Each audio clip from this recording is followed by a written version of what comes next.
क्या हुआ, एक ही प्लॉट में 3 बिल्डिंग है।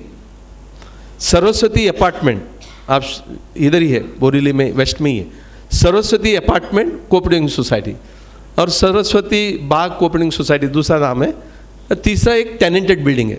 3 बिल्डिंग है, 2 सोसाइटी है, एक टेनेंटेड बिल्डिंग है। सोसाइटी रीडेवलपमेंट में जाने वाले थे, लेकिन एक सोसाइटी डीम्ड कन्वेंस में गए।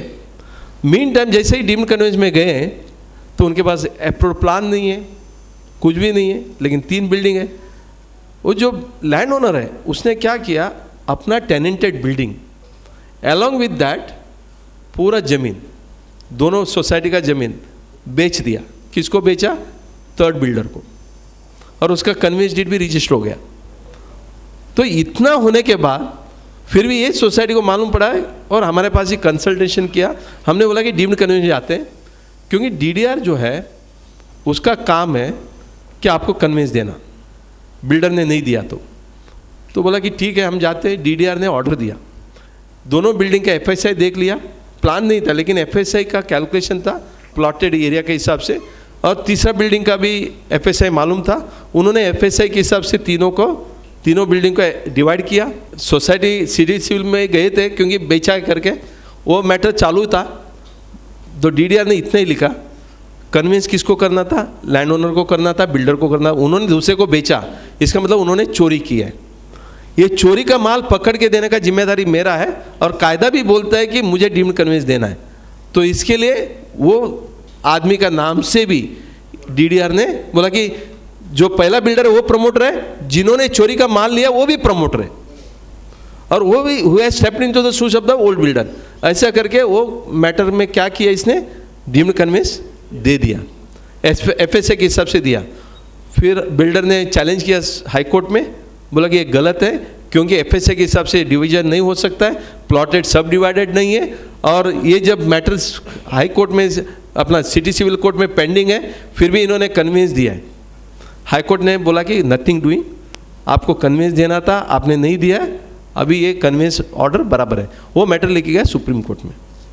सुप्रीम कोर्ट ने बोला कि जो कायदे के हिसाब से काम हुआ है, हाई कोर्ट का ऑर्डर को हम हस्तक्षेप नहीं करेंगे, तो कन्वेंस डीड कंफर्म हुआ है।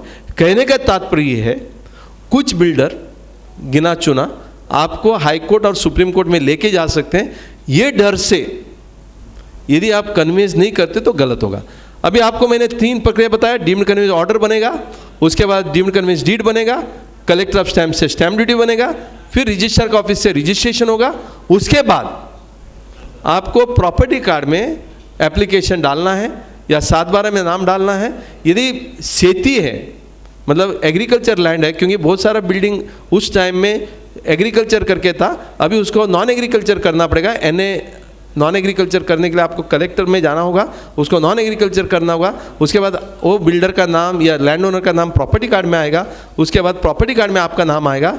उस हिसाब से आपका जो कन्वेंस का जो प्रक्रिया है वो कंप्लीट हो जाएगा।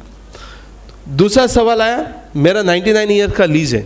देखो जमीन है ना, इसमें 2 प्रकार का अधिकार होता है। जमीन में कितना प्रकार का अधिकार होता है? 2 प्रकार, एक फ्री होल्ड और एक लीज होल्ड।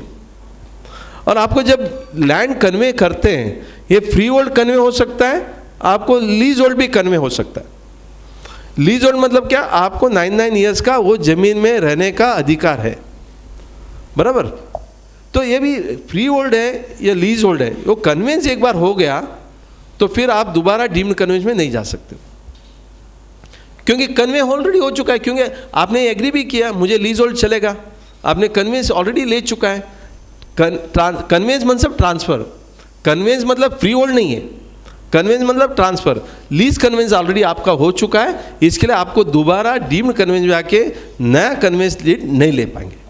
मगर आपको लीज होल्ड को 99 ईयर्स का लीज होल्ड को फ्री होल्ड करना है, बिल्कुल आप कर सकते हो। वो कौन कर सकते हैं? वो जमीन मालक ही कर सकते हैं, कायदा कानून नहीं कर सकता है। उसको जमीन मालक कौन है? ट्रस्ट होगा, लैंड ओनर होगा, बिल्डर होगा, XYZ होगा, उसके पास जाओ, उसको जितना पैसा चाहिए उतना दो। अभी बहुत सारे सोसाइटी हमारे पास आते हैं, बोलते सर हमारा 99 ईयर्स का लीज है, अभी रीडेवलपमेंट करना है। तो हम बोलते हैं कि NOC लगेगा बिल्डर का, लैंड ओनर का, जिसका ज़मीन है, क्योंकि आपका ऑक्यूपेंसी राइट है, you are not the owner. You are only tenancy there, तो उनका एनओसी लाने को जाएगा तो वो बोलता है कि हमको इतना करोड़ रुपया दो, नहीं तो इतना बिल्टअप एरिया दो, नहीं तो हम जो बिल्डर बोलेगा उनको करो। तब मैं बोलता हूँ अभी आप कंडीशन डाल दो, कम से कम अगला जनरेशन के लिए आपको फ्री होल्ड हो जाएगा। अभी हम आपको लेते हैं, अभी लीज नहीं चाहिए हमको, अभी आप फ्री होल्ड करो। तो 99% केसेस में तभी वो फ्री होल्ड हो जाता है, क्योंकि उस टाइम में वो जानकारी नहीं था, इसके लिए लोगों ने फ्री होल्ड लीज होल्ड उस जमाने में हर आदमी विश्वास से करते थे, बट अभी हर जगह में फ्री होल्ड ही हो रहा है। और तीसरा एंड महत्वपूर्ण है, यदि आपका एग्रीमेंट में लीज होल्ड लिखा है, जरा सुन लो, आपका एग्रीमेंट फॉर सेल, जहां आपने बिल्डर ने एग्रीमेंट में लीज होल्ड लिखा है, आपको लीज होल्ड दूंगा, मगर जमीन उसका नाम से ही है, बिल्डर का नाम से ही है, उसके पास लीज होल्ड राइट नहीं, उसके पास फ्री होल्ड राइट है, और एग्रीमेंट में लिखा मैं लीज दूंगा, तो उस जगह में आपको क्या मिलेगा?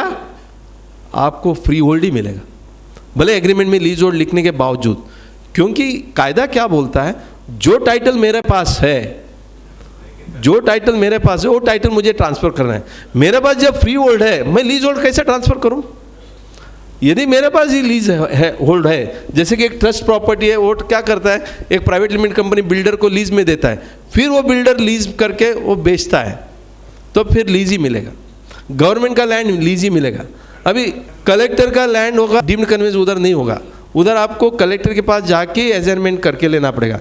माडा का लैंड है, उधर लीज ही होगा, वो आपको माडा में जाके करना पड़ेगा, डीम्ड कन्वेंस नहीं होता है। Deemed conveyance is not applicable to MMRDA, collector and MHADA land. Private land के लिए वो लागू है, ट्रस्ट लैंड के लिए लागू है।